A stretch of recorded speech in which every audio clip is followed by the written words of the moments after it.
طيب نكمل الموديل بتاعنا. هنعدل بس كده كام تعديل نسينا نعدلهم. نروح على ديفاين، على الفريم، على قطاعات الأعمدة بتاعتي نسينا نعدل فيها ال التورشن اللي عليها بكام، نعدله 0.081. تمام، على قطاعات الأعمدة بتاعتي.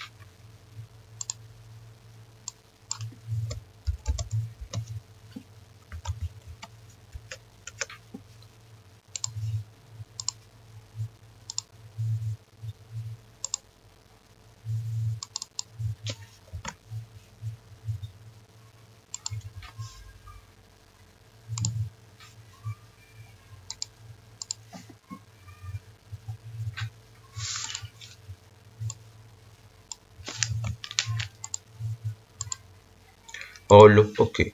كمان برضه عدلي على في الديفاين، عدلي على اللود كومباينيشن. في حالة اللود كومباينيشن هنا، في حالة اللي هي بتاعة اللايف بتاعة السلاسل، هقول له عدل لي بس فيها موديفاي.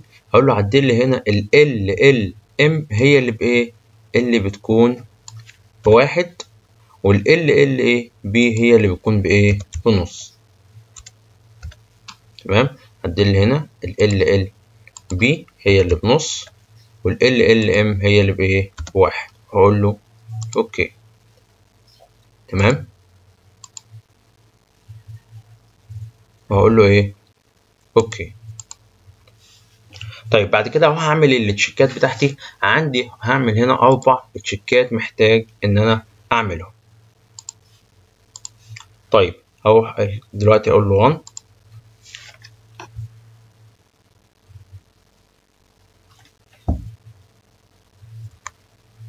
طيب كده المنشأ بتاعي عمل 1. هروح بعد كده اعمل اول تشيك عندي. هدخل على ديسبلاي واقول له شو تيبل.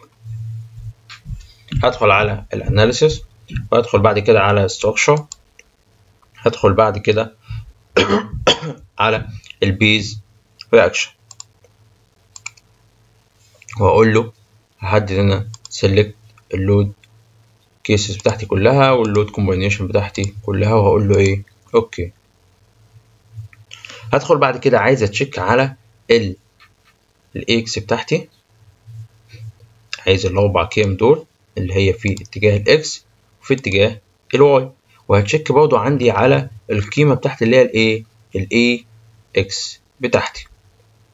طيب انا محتاج اتاكد بقى ان انا لما اقسم القيم بتاعه الاي اكس في اتجاه الموجب وفي اتجاه والاي اكس واي، واقسمها على الحاله الديناميك بتاعتي ان هي ما تقلش عن 85%. طيب هروح اقسم، عايز اقسم القيمه بتاعتي بتاعه الديناميك اللي هي الكام، اللي هي في اتجاه الاكس، نفس في الغالب بيبقى نفس القيمه كام دي 32 بوينت. انا عايز قيمه اللي هي القيمه بتاعه الاكس 32 كام بوينت 5196، وهقول له على القيمه بتاعتي بتاعه الاكس فين، اللي هي دي بتاعه الاكس اللي هي اللي هي دي. هقول له على كام، على 545.7461،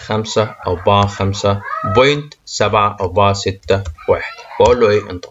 الاقي القيمه بتاعتي هنا طالعه كام، طالعه 59 من 1000. انا محتاج اوصلها لكام، تكون اقل ما تقلش عن 85 من 100. يبقى انا هروح اقول له كده عايز اجيب النسبه بتاعتي. طيب تعال اقول له هنا كده اضرب لي دي، هقول له في 85% واضربها لي وبعد كده اقسمها، هقول له يساوي. يبقى انا عايز السكيل فاكتور بتاعي. طيب لا انا في غلطه هنا، هتبقى 85 تاني. اقول له بقى تاني 85 في القيمه بتاعتي بتاعه بتاعه الاكس اللي انا عايزها اللي هي كام بقى 545.7461. تمام، على القيمه بتاعتي بقى بتاعه بتاعه اكس واي اللي هي 32.5196. طلع معايا كام 14 وشويه. يبقى انا عايز السكيل فاكتور بتاعي في الاتجاه بتاع الاكس كام، عايز القيمه بتاعته كام 15. طيب هروح اتشيك على الواي برضه معايا وهغير كله مره واحده. طيب تعالى نتشيك على الواي.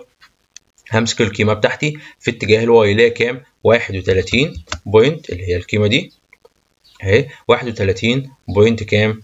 8052. هطلع فوق في اتجاه الواي. الاتجاه الواي عندي كام؟ القيمه عندي هنا كام؟ اهي في اتجاه الواي. هقول له على 545.7461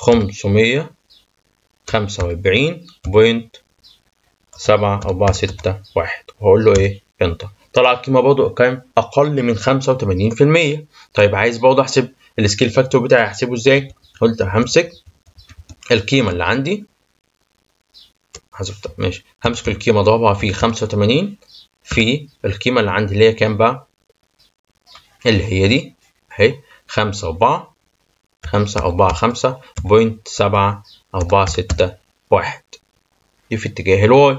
هقسمها، ضربتها اقسمها على القيمه بتاعت الايه؟ الاي اكس اللي في اتجاه الواي اللي هي طالعه بكام؟ ب 31.805 وهقول له يساوي، طلع برضه 14.5. يبقى برضه انا عايز السكيل فاكتور بتاعها بكام؟ ب 15. يبقى انا هروح كده على حاله،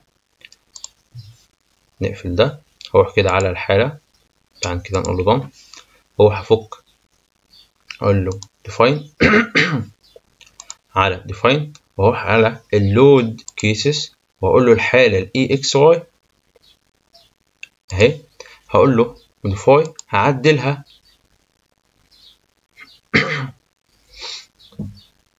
يبقى السكيل فاكتور بتاعها بكام؟ ب 15 في اتجاه الاكس وبرضه في اتجاه الواي، وهقول له اوكي اوكي، هقول له اوكي. تعالى كده نعمل رن تاني.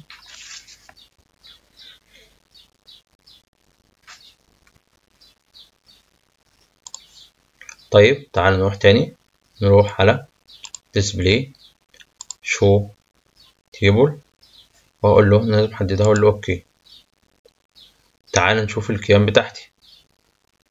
ادي القيمه بتاعت الاي اكس اهي اتغيرت معايا اهي، الايه اتغيرت. تعالى نحسبها تاني اهو.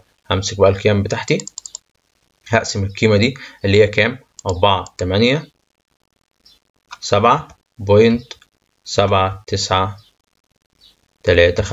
هقول له على القيمه بتاعتي اللي كانت فوق اللي هي بتاعت الاكس فين اهي، اقول له على 545.7461 واقول له يساوي، هتطلع كام؟ 89%. يبقى اكتر من 85 يبقى عندي سيف في اتجاه الاكس. وكذلك برضه اعملها في اتجاه الواي. همسك القيمه بتاعتي اللي هي عندي في اتجاه الواي اللي هي دي، اقول له 477.0776 على القيمه بتاعتي اللي فوق اللي في اتجاه الواي اللي هي 545.7461 واقول له يساوي، تطلع ب 87%. يبقى انا كده عندي سيف في اتجاه الاكس وفي اتجاه الواي، وده كان اول تشيك معايا. طيب